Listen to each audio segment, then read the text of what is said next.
പാർവതിയെ അവിടെയെങ്ങും കാണാതായതും അവൻ അടുക്കളയിൽ പോയി അവളെ അവിടെ ആകെ പരിശോധിക്കാൻ തുടങ്ങി. അവിടെയും കാണാതായപ്പോൾ അവൻ്റെ നെറ്റി സംശയത്താൽ ചുളിഞ്ഞു. ഏറ്റവും ഒടുവിലാണ് അവൻ ഒഴിഞ്ഞുകിടക്കുന്ന ആ ബെഡ്റൂമിലേക്ക് നോക്കുന്നത്. അതിൻ്റെ വാതിൽ അകത്തുനിന്നും അടച്ചിരിക്കുകയാണ് എന്ന് മനസ്സിലായതും അവൻ ദേഷ്യത്തോടെ വാതിലിൽ തട്ടി.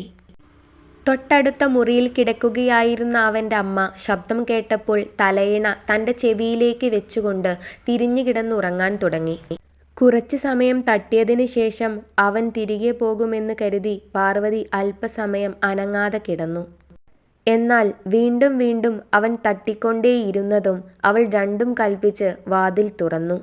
"നീ എന്തിനാ ഇവിടെ വന്ന് കിടക്കുന്നത്?" ദേഷ്യത്തോടെ ചോദിക്കുന്ന ജയനെ കണ്ടപ്പോൾ അന്നവൾക്ക് യാതൊരു ഭയവും തോന്നിയില്ല. തന്നെ കൊല്ലുന്നുവെങ്കിൽ കൊല്ലട്ടെ എന്ന അർത്ഥത്തിൽ ഒരു നോട്ടം നോക്കിക്കൊണ്ട് അവൾ മിണ്ടാതെ നിന്നു. "നിന്റെ വായിൽ നോക്കില്ലേ ടോഷ് മോളെ? നീ എന്തുണ്ടാക്കാനാണ് ഇവിടെ വന്ന് കിടക്കുന്നത് എന്ന്?" അലറും പോലെ അവൻ ചോദിച്ചുവെങ്കിലും അവൾ ഒരു പുച്ഛത്തോടെ അവനിൽ നിന്നും മുഖം തിരിക്കുകയാണ് ചെയ്തത്. "മുറിയിൽ പോയി കിടക്ക്." ഒരു അധികാരഭാവത്തിൽ അവൻ പറഞ്ഞതും അവൾ തൻ്റെ ചുവന്ന കണ്ണുകൾ ഉയർത്തി അവനെ നോക്കി. "ഇത്രയും നാൾ നിങ്ങൾ എന്നെ ചവിട്ടി അരച്ചപ്പോൾ ഞാൻ മിണ്ടാതെ ഇരുന്നത് നിങ്ങൾ എൻ്റെ കഴുത്തിൽ കെട്ടിത്തന്ന താലിയോടുള്ള ബഹുമാനം കൊണ്ട് മാത്രമാണ്. പലപ്പോഴും നിങ്ങൾ എൻ്റെ പേരിനോട് ചേർത്ത് പറയാറുള്ള പേരില്ലേ, പാർത്തി? അതെ, ഞാൻ അയാളെ സ്നേഹിച്ചിരുന്നു, എൻ്റെ ജീവനെ പോലെ തന്നെ. പക്ഷേ അയാൾ ഒരിക്കൽ പോലും എൻ്റെ ശരീരം സ്വന്തമാക്കിയിരുന്നില്ല. അങ്ങനെ സ്വന്തമാക്കിയിരുന്നുവെങ്കിൽ ആ ശരീരവുമായി ഞാൻ നിങ്ങളോടൊപ്പം ഒരിക്കലും ജീവിക്കുകയുമില്ലായിരുന്നു. എന്നിട്ടും നിങ്ങളുടെ വാക്കുകൾ കേട്ട് ഞാൻ മിണ്ടാതെ നിന്നത് ഭാര്യയുടെ പഴയ ബന്ധമോർത്തുള്ള വേദന കൊണ്ടാണ്. നിങ്ങൾ ഇതൊക്കെ പറയുന്നത് എന്ന് കരുതിയാണ്. വിവാഹശേഷം പലതും പറഞ്ഞ് നിങ്ങൾ എന്നെ നോവിച്ചപ്പോഴും ഉപദ്രവിച്ചപ്പോഴും ഞാൻ സഹിച്ചു. എൻ്റെ വയറ്റിൽ നിങ്ങളുടെ ചോര കുരുത്തു എന്നറിഞ്ഞപ്പോൾ പോലും നിങ്ങളുടെ മുഖത്ത് അല്പം പോലും സന്തോഷമുണ്ടായില്ല. എന്നിട്ടും ഞാൻ ഒരടിമയെപ്പോലെ ഇവിടെ കഴിഞ്ഞു. അതിന് കാരണം എന്താണ് എന്ന് തനിക്കറിയാമോ? നിങ്ങളുടെ താലി എൻ്റെ കഴുത്തിൽ വീണതിന് ശേഷം നിങ്ങളുടെ ഭാര്യ മാത്രമായാണ് ഞാൻ ജീവിച്ചത്. പഴയ പ്രണയത്തിൻ്റെ ഓർമ്മകൾ പോലും ഞാൻ സൂക്ഷിക്കാറില്ലായിരുന്നു." അവൾ പറഞ്ഞു നിർത്തിയതും അവൻ ഒരു അമ്പരപ്പോടെ തന്നെ എല്ലാം കേട്ട് നിൽക്കുകയാണ്. തനിക്ക് നേരെ നാവ് ഉയർത്താത്തവൾ ഇത്രയും സംസാരിക്കുന്നത് എന്തിനാണ് എന്ന് അവൻ അപ്പോഴും മനസ്സിലായില്ല. "നിന്നോട് മുറിയിൽ പോയി കിടക്കാനല്ലേ ഞാൻ പറഞ്ഞുള്ളൂ. അതിന് നിന്റെ പ്രസംഗം എനിക്ക് കേൾക്കണ്ട." ഒന്നും സംഭവിക്കാത്തതുപോലുള്ള അവൻ്റെ സംസാരം കേട്ടപ്പോൾ പുച്ഛത്തിൽ അവൾ ചിറി കൊട്ടി. "പലരും പറഞ്ഞറിഞ്ഞു ഞാൻ നിങ്ങളുടെ പുതിയ അവിഹിത കഥ. എന്നിട്ടും അതൊന്നും സത്യമാകരുത് എന്ന് പ്രാർത്ഥിച്ചു. ഒരു ഭർത്താവ് എന്ന നിലയിൽ നിങ്ങൾ നീതി പുലർത്തിയില്ല എങ്കിലും വയറ്റിൽ കിടക്കുന്ന കുഞ്ഞിൻ്റെ അച്ഛൻ എന്ന നിലയിൽ എങ്കിലും അല്പം ആത്മാർത്ഥത കാണിക്കും എന്ന് ഞാൻ കരുതി. എന്നാൽ ഇന്ന് ഞാൻ കണ്ടു നിങ്ങൾ അവിടെ നിന്നും ഇറങ്ങി വരുന്നത്. എന്നിട്ട് ഞാൻ ഇവിടെ നിന്നും ഇറങ്ങിപ്പോകാത്തത് ഒരിക്കൽ നട തള്ളിയ എൻ്റെ വീട്ടിലേക്ക് ഇനി ഒരിക്കലും തിരികെ പോകില്ല എന്ന തീരുമാനം കൊണ്ട് മാത്രമാണ്. വയറ്റിലെ കുഞ്ഞില്ലായിരുന്നുവെങ്കിൽ ഞാൻ ഉറപ്പായും ആത്മഹത്യ ചെയ്തേനെ. മറ്റൊരുത്തിയുടെ ചൂടറിഞ്ഞു വന്ന് നിങ്ങൾ എൻ്റെ ദേഹത്ത് തൊട്ടു പോകരുത്. അങ്ങനെയുണ്ടായാൽ നിങ്ങളുടെ കുഞ്ഞ് എൻ്റെ ഉള്ളിലുണ്ട് എന്നുപോലും ഓർക്കാതെ ഈ ശരീരം പച്ചയ്ക്ക് കത്തിക്കും ഞാൻ." പറഞ്ഞുകൊണ്ട് അവൾ വാതിൽ പിടിച്ചടച്ചതും നിന്ന ഇടത്തുനിന്നും ചലിക്കാനാവാതെ അവൻ നിന്നുപോയി.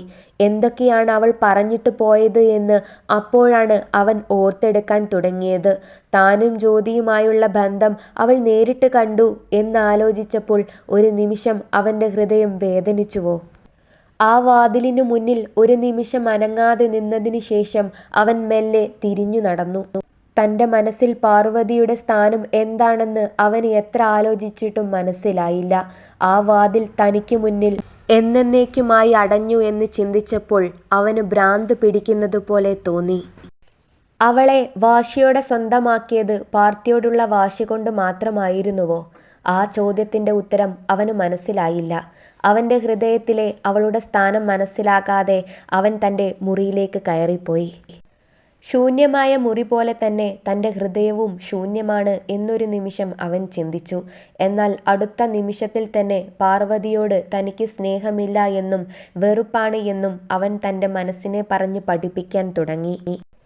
രാത്രി കിടക്കാനായി കുളി കഴിഞ്ഞ് ഇറങ്ങിയ മന്ത്ര പിന്നിൽ തൻ്റെ പ്രിയപ്പെട്ടവൻ്റെ സാമീപ്യം അറിഞ്ഞതും പുഞ്ചിരിച്ചുകൊണ്ട് തൻ്റെ തല തുടയ്ക്കാൻ തുടങ്ങി.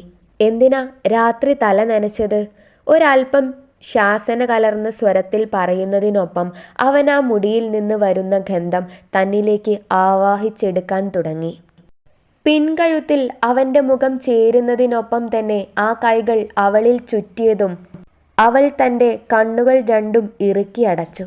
കണ്ണേട്ടാ, കുറുകും പോലെയുള്ള അവളുടെ സ്വരം കേട്ടുവെങ്കിലും അവൻ നിന്ന ഇടത്ത് നിന്ന് അനങ്ങിയില്ല. അവളുടെ മുഖത്ത് തെളിഞ്ഞു കാണുന്ന ഭാവം അവൻ കണ്ണാടിയിലൂടെ കണ്ടു. അത് കണ്ടതും അവൻ തൻ്റെ ചുണ്ട് അവളുടെ ചെവി ലക്ഷ്യമാക്കി ഇഴച്ചു. അവൻ്റെ ചുണ്ടുകൾ കുസൃതി കാണിച്ചു തുടങ്ങിയതും അവളിൽ നിന്നും ചെറിയ ചെറിയ മൂളലുകൾ കേൾക്കാൻ തുടങ്ങി. അതോടെ വർദ്ധിച്ച ആവേശത്താൽ അവൻ അവളെ തനിക്ക് നേരെ അടുപ്പിച്ചു. അവൻ്റെ മുഖം തൻ്റെ മുഖത്തിന് നേരെ വരുന്നതറിഞ്ഞുകൊണ്ട് തന്നെ അവൾ കണ്ണുകൾ ഇറുക്കിപ്പൂട്ടി. എങ്കിലും അവൻ്റെ സാന്നിധ്യം ആ നിശ്വാസച്ചൂടിലൂടെ അവൾ തിരിച്ചറിഞ്ഞു. ശ്വാസങ്ങൾ തമ്മിൽ ഇടകലർന്നപ്പോൾ അവളുടെ അധരം അവനെ തന്നിലേക്ക് ക്ഷണിക്കുന്നതുപോലെ അല്പം വിടർന്നു. അത് കണ്ടതും അവൻ ചിരിയോടെ അവളുടെ ചുണ്ടുമായി തൻ്റേതിനെ ബന്ധിപ്പിച്ചു. അധരങ്ങൾ തമ്മിൽ ഒന്ന് ചേർന്നുവെങ്കിലും അവൾ തൻ്റെ കണ്ണുകൾ തുറന്നില്ല. അടിമപ്പെടുത്തുന്ന ആ മധുരം അവൻ ആവോളം ആസ്വദിച്ചു കൊണ്ടിരുന്നു. മെല്ലെ മെല്ലെ അവൻ്റെ കൈകളുടെ മുറുക്കം കൂടി. ഒപ്പം തന്നെ അവൻ്റെ ആധരത്തിൻ്റെ ചലനവും വേഗത്തിലായി. ആ ചുംബനം കഴിഞ്ഞപ്പോഴേക്കും അവൾ ഒരു കിതപ്പോടെ അവൻ്റെ നെഞ്ചിലേക്ക് ചാഞ്ഞിരുന്നു. മന്ത്ര. അവൻ്റെ ആ സ്വരം ചുംബനത്തെക്കാളും അവളെ തളർത്തി. ഒരക്ഷരം പോലും മിണ്ടാതെ അവൾ അങ്ങനെ തന്നെ നിന്ന് കിതച്ചുപോയി. കൊച്ചുകുട്ടി ആയതുകൊണ്ടാണ്, അല്ലെങ്കിൽ ഇത്രയൊന്നും ക്ഷമ ഞാൻ കാണിക്കില്ലായിരുന്നു. അത്രയ്ക്ക് എന്നെ നീ അടിമപ്പെടുത്തുന്നുണ്ട്. അവളുടെ കവിളിലൂടെ തൻ്റെ പെരുവിരൽ ഇഴച്ചുകൊണ്ട് അവൻ പറഞ്ഞതും അവൾ തൻ്റെ രണ്ടു കവിളും വീർപ്പിച്ചു കാണിച്ചു. ഞാൻ വലിയ കുട്ടിയാ, കുറുമ്പോടെ പറയുന്നവളുടെ രണ്ടു കവിളിലും അവനൊന്നു പിച്ചി. എവിടെ നോക്കട്ടെ വലുതായത്. അവൻ്റെ മുഖത്തെ കുറുമ്പ് കണ്ടതും അവൻ ചോദിച്ചത് എന്തോ കുരുത്തക്കേടാണ് എന്നവൾക്ക് മനസ്സിലായി. അതോടെ അവൾ തൻ്റെ മുഖം പൊത്തിക്കൊണ്ട് അവനെതിരായി തിരിഞ്ഞു നിന്ന് കളഞ്ഞു. അയാൾ പറഞ്ഞ കാര്യങ്ങളൊക്കെ കേട്ടപ്പോൾ നിനക്ക് വിഷമമായോ? ഒരു ഭാര്യയും കേട്ടു നിൽക്കാൻ ഇഷ്ടപ്പെടാത്ത കാര്യങ്ങളാണ് നിനക്ക് കേൾക്കേണ്ടി വന്നത് എന്നെനിക്കറിയാം. അവൻ അവളുടെ മുഖം തനിക്ക് നേരെ തിരിച്ചുകൊണ്ട് ചോദിച്ചതും അവളുടെ മുഖം വാടിപ്പോയി. വിഷമമായോ എന്ന് ചോദിച്ചാൽ മറുപടി സത്യസന്ധമായി പറയണമെങ്കിൽ ആയി എന്ന് തന്നെ പറയേണ്ടി വരും. എങ്കിലും അത് ഉൾക്കൊള്ളാൻ എനിക്ക് കഴിയും. ഇത്രയും പ്രായമുള്ള കണ്ണേട്ടന് ഇതിനു മുമ്പ് ഒരു പ്രണയം പോലും ഉണ്ടായിട്ടില്ല എന്ന് വിചാരിക്കാനും മാത്രം പൊട്ടിയൊന്നുമല്ല ഞാൻ. കണ്ണേട്ടൻ ഒരു പെൺകുട്ടിയെ ആത്മാർത്ഥമായി സ്നേഹിച്ചിരുന്നു എന്നറിഞ്ഞപ്പോൾ എനിക്ക് വിഷമമായി. ഡയറിയിൽ ആ ഫോട്ടോ കണ്ടപ്പോൾ ഞാനൊരു നിമിഷം തകർന്നു പോയി എന്ന് തന്നെ പറയാം. എങ്കിലും അതെല്ലാം കഴിഞ്ഞ കാലമാണ് എന്ന് ഞാൻ മനസ്സിലാക്കുന്നു. അവളെ വാശിയോടെ സ്വന്തമാക്കിയത് പാർത്തിയോടുള്ള വാശി കൊണ്ട് മാത്രമായിരുന്നുവോ? ആ ചോദ്യത്തിൻ്റെ ഉത്തരം അവന് മനസ്സിലായില്ല. അവൻ്റെ ഹൃദയത്തിലെ അവളുടെ സ്ഥാനം മനസ്സിലാക്കാതെ അവൻ തൻ്റെ മുറിയിലേക്ക് കയറിപ്പോയി. ശൂന്യമായ മുറി പോലെ തന്നെ തൻ്റെ ഹൃദയവും ശൂന്യമാണ് എന്നൊരു നിമിഷം അവൻ ചിന്തിച്ചു. എന്നാൽ അടുത്ത നിമിഷത്തിൽ തന്നെ പാർവതിയോട് തനിക്ക് സ്നേഹമില്ല എന്നും വെറുപ്പാണ് എന്നും അവൻ തൻ്റെ മനസ്സിനെ പറഞ്ഞ് പഠിപ്പിക്കാൻ തുടങ്ങി. രാത്രി കിടക്കാനായി കുളി കഴിഞ്ഞ് ഇറങ്ങിയ മന്ത്ര പിന്നിൽ തൻ്റെ പ്രിയപ്പെട്ടവൻ്റെ സാമീപ്യം അറിഞ്ഞതും പുഞ്ചിരിച്ചുകൊണ്ട് തൻ്റെ തല തുടയ്ക്കാൻ തുടങ്ങി. എന്തിനാ രാത്രി തല നനച്ചത്? ഒരൽപ്പം ശാസന കലർന്ന സ്വരത്തിൽ പറയുന്നതിനൊപ്പം അവൻ ആ മുടിയിൽ നിന്ന് വരുന്ന ഗന്ധം തന്നിലേക്ക് ആവാഹിച്ചെടുക്കാൻ തുടങ്ങി. പിൻകഴുത്തിൽ അവൻ്റെ മുഖം ചേരുന്നതിനൊപ്പം തന്നെ ആ കൈകൾ അവളിൽ ചുറ്റിയതും അവൾ തൻ്റെ കണ്ണുകൾ രണ്ടും ഇറുക്കി അടച്ചു. കണ്ണേട്ടാ, കുറുകും പോലെയുള്ള അവളുടെ സ്വരം കേട്ടുവെങ്കിലും അവൻ നിന്ന ഇടത്ത് നിന്ന് അനങ്ങിയില്ല. അവളുടെ മുഖത്ത് തെളിഞ്ഞു കാണുന്ന ഭാവം അവൻ കണ്ണാടിയിലൂടെ കണ്ടു. അത് കണ്ടതും അവൻ തൻ്റെ ചുണ്ട് അവളുടെ ചെവി ലക്ഷ്യമാക്കി ഇഴച്ചു. അവൻ്റെ ചുണ്ടുകൾ കുസൃതി കാണിച്ചു തുടങ്ങിയതും അവളിൽ നിന്നും ചെറിയ ചെറിയ മൂളലുകൾ കേൾക്കാൻ തുടങ്ങി. അതോടെ വർദ്ധിച്ച ആവേശത്താൽ അവൻ അവളെ തനിക്ക് നേരെ അടുപ്പിച്ചു. അവൻ്റെ മുഖം തൻ്റെ മുഖത്തിന് നേരെ വരുന്നതറിഞ്ഞുകൊണ്ട് തന്നെ അവൾ കണ്ണുകൾ ഇറുക്കിപ്പൂട്ടി. എങ്കിലും അവൻ്റെ സാന്നിധ്യം ആ നിശ്വാസച്ചൂടിലൂടെ അവൾ തിരിച്ചറിഞ്ഞു. ശ്വാസങ്ങൾ തമ്മിൽ ഇടകലർന്നപ്പോൾ അവളുടെ അധരം അവനെ തന്നിലേക്ക് ക്ഷണിക്കുന്നതുപോലെ അല്പം വിടർന്നു. അത് കണ്ടതും അവൻ ചിരിയോടെ അവളുടെ ചുണ്ടുമായി തൻ്റേതിനെ ബന്ധിപ്പിച്ചു. അധരങ്ങൾ തമ്മിൽ ഒന്ന് ചേർന്നുവെങ്കിലും അവൾ തൻ്റെ കണ്ണുകൾ തുറന്നില്ല. അടിമപ്പെടുത്തുന്ന ആ മധുരം അവൻ ആവോളം ആസ്വദിച്ചു കൊണ്ടിരുന്നു. മെല്ലെ മെല്ലെ അവൻ്റെ കൈകളുടെ മുറുക്കം കൂടി. ഒപ്പം തന്നെ അവൻ്റെ ആധരത്തിൻ്റെ ചലനവും വേഗത്തിലായി. ആ ചുംബനം കഴിഞ്ഞപ്പോഴേക്കും അവൾ ഒരു കിതപ്പോടെ അവൻ്റെ നെഞ്ചിലേക്ക് ചാഞ്ഞിരുന്നു. മന്ത്ര. അവൻ്റെ ആ സ്വരം ചുംബനത്തെക്കാളും അവളെ തളർത്തി. ഒരക്ഷരം പോലും മിണ്ടാതെ അവൾ അങ്ങനെ തന്നെ നിന്ന് കിതച്ചുപോയി. കൊച്ചുകുട്ടി ആയതുകൊണ്ടാണ്, അല്ലെങ്കിൽ ഇത്രയൊന്നും ക്ഷമ ഞാൻ കാണിക്കില്ലായിരുന്നു. അത്രയ്ക്ക് എന്നെ നീ അടിമപ്പെടുത്തുന്നുണ്ട്. അവളുടെ കവിളിലൂടെ തൻ്റെ പെരുവിരൽ ഇഴച്ചുകൊണ്ട് അവൻ പറഞ്ഞതും അവൾ തൻ്റെ 2 കവിളും വീർപ്പിച്ചു കാണിച്ചു. ഞാൻ വലിയ കുട്ടിയാ, കുറുമ്പോടെ പറയുന്നവളുടെ 2 കവിളിലും അവനൊന്നു പിച്ചി. എവിടെ നോക്കട്ടെ വലുതായത്. അവൻ്റെ മുഖത്തെ കുറുമ്പ് കണ്ടതും അവൻ ചോദിച്ചത് എന്തോ കുരുത്തക്കേടാണ് എന്നവൾക്ക് മനസ്സിലായി. അതോടെ അവൾ തൻ്റെ മുഖം പൊത്തിക്കൊണ്ട് അവനെതിരായി തിരിഞ്ഞു നിന്ന് കളഞ്ഞു. അയാൾ പറഞ്ഞ കാര്യങ്ങളൊക്കെ കേട്ടപ്പോൾ നിനക്ക് വിഷമമായോ? ഒരു ഭാര്യയും കേട്ടു നിൽക്കാൻ ഇഷ്ടപ്പെടാത്ത കാര്യങ്ങളാണ് നിനക്ക് കേൾക്കേണ്ടി വന്നത് എന്നെനിക്കറിയാം. അവൻ അവളുടെ മുഖം തനിക്ക് നേരെ തിരിച്ചുകൊണ്ട് ചോദിച്ചതും അവളുടെ മുഖം വാടിപ്പോയി. വിഷമമായോ എന്ന് ചോദിച്ചാൽ മറുപടി സത്യസന്ധമായി പറയണമെങ്കിൽ ആയി എന്ന് തന്നെ പറയേണ്ടി വരും. എങ്കിലും അത് ഉൾക്കൊള്ളാൻ എനിക്ക് കഴിയും. ഇത്രയും പ്രായമുള്ള കണ്ണേട്ടന് ഇതിനു മുമ്പ് ഒരു പ്രണയം പോലും ഉണ്ടായിട്ടില്ല എന്ന് വിചാരിക്കാനും മാത്രം പൊട്ടിയൊന്നുമല്ല ഞാൻ. കണ്ണേട്ടൻ ഒരു പെൺകുട്ടിയെ ആത്മാർത്ഥമായി സ്നേഹിച്ചിരുന്നു എന്നറിഞ്ഞപ്പോൾ എനിക്ക് വിഷമമായി. ഡയറിയിൽ ആ ഫോട്ടോ കണ്ടപ്പോൾ ഞാനൊരു നിമിഷം തകർന്നു പോയി എന്ന് തന്നെ പറയാം. എങ്കിലും അതെല്ലാം കഴിഞ്ഞ കാലമാണ് എന്ന് ഞാൻ മനസ്സിലാക്കുന്നു. പ്രായത്തിലും കവിഞ്ഞ പക്വതയോടെ സംസാരിക്കുന്നവളെ അവൻ അത്ഭുതത്തോടെ നോക്കി. പലപ്പോഴും പല സ്വഭാവമാണ് പെണ്ണിന്. എങ്കിലും മുഖത്തെ ഭാവം എപ്പോഴും ഒരു ബാലികയുടേത് തന്നെയാണ്. അവൻ അവളെ തൻ്റെ 2 കൈകൾ കൊണ്ടും കോരിയെടുത്തുകൊണ്ട് കട്ടിലിലേക്കിരുന്നു. അപ്പോൾ അവൾ അവൻ്റെ മടിയിലായി ചാഞ്ഞു കിടക്കുകയാണ്. ഒരു പരവേശത്തോടെ പിടഞ്ഞെഴുന്നേൽക്കാൻ പോയവളെ അവൻ അവിടെ തന്നെ അടക്കി കിടത്തി. പാർവതിയുടെ കാര്യം നിന്നോട് ആരാണ് പറഞ്ഞത്? ആരായാലും അത് നന്നായി എന്നെനിക്കിപ്പോൾ തോന്നുന്നുണ്ട്. ഇല്ലായിരുന്നുവെങ്കിൽ അന്ന് റോഡിൽ വെച്ച് നീ തകർന്നു പോകുമായിരുന്നു. അതെല്ലാം നിന്നോട് പറയണോ വേണ്ടയോ എന്ന് ചിന്തിച്ചപ്പോൾ അതെല്ലാം പറഞ്ഞു നിന്നെ വേദനിപ്പിക്കേണ്ട എന്നാണ് എനിക്ക് തോന്നിയത്. ഞാൻ മറക്കാൻ ആഗ്രഹിക്കുന്ന കാര്യങ്ങളായതിനാൽ തന്നെ കൂടുതലായി അതിനെക്കുറിച്ച് ചിന്തിക്കാനും ഞാൻ തയ്യാറായില്ല. പിന്നെ ആ ഫോട്ടോ ഡയറിയിൽ എൻ്റെ അമ്മയുടെ ചിത്രമുള്ളത് കൊണ്ട് മാത്രമാണ് ഞാൻ അത് നശിപ്പിക്കാത്തത്. പഴയ ഒരു ഓർമ്മ എന്നതിലുപരി മറ്റൊന്നും ഞാൻ ചിന്തിച്ചതുമില്ല. അവൻ പറഞ്ഞു നിർത്തുമ്പോൾ അവൾ നിശബ്ദമായി അവൻ്റെ മുഖത്തേക്ക് നോക്കിയതല്ലാതെ ഒന്നും സംസാരിച്ചില്ല. അവർ വിവാഹം കഴിച്ചു പോയപ്പോൾ ഒത്തിരി വേദനിച്ചു അല്ലേ? അവൾ അവൻ്റെ മുഖത്തേക്ക് നോക്കി ആർദ്രമായി ചോദിച്ചു. അപ്പോൾ അവൾ തൻ്റെ 2 കൈകൾ കൊണ്ടും അവൻ്റെ മുഖം പൊതിഞ്ഞു പിടിച്ചിരുന്നു. പ്രണയം പറഞ്ഞ് ഞാൻ അവളുടെ പിന്നാലെ പോയിരുന്നില്ല. ജീവിതത്തിൽ ഞാൻ അമ്മയ്ക്കും അച്ചമ്മയ്ക്കും ശേഷം ആത്മാർത്ഥമായി കണ്ടിരുന്ന സ്നേഹം എൻ്റെ സുഹൃത്തുക്കളുടേതായിരുന്നു.